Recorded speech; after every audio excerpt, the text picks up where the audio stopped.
Welcome to Blizzard Fire. We hope this video helps fire up your solution. In this video, I will explain how to make a mint drink at home. First, you'll need to gather your ingredients: fresh mint, sugar, water, and lemons. Make sure your mint leaves are clean and vibrant.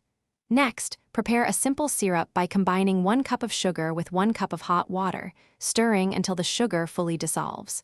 This sweet base is crucial for a balanced flavor. Now, let's get those flavors mingling. Place about 10 to 12 fresh mint leaves into a pitcher. Using a muddler, gently press and twist the mint a few times to release its essential oils without tearing the leaves. Then, pour in about 1/2 cup of your prepared simple syrup. Finally, squeeze the juice from 2 fresh lemons directly into the pitcher for that bright, zesty kick. With your mint, syrup, and lemon juice combined, it's time to add the main liquid.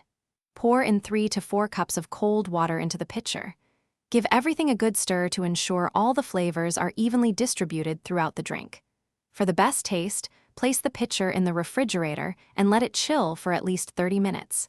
This allows the flavors to meld beautifully. Finally, it's time to serve your refreshing mint drink. Fill your favorite glasses with ice. Pour the chilled mint mixture over the ice. For a beautiful presentation, garnish each glass with a fresh mint sprig and a thin slice of lemon. Take a moment to check the description for a link to the Owala water bottle and other great deals. Enjoy your homemade, perfectly refreshing mint drink. Thanks for watching. If you found this helpful, don't forget to like and subscribe.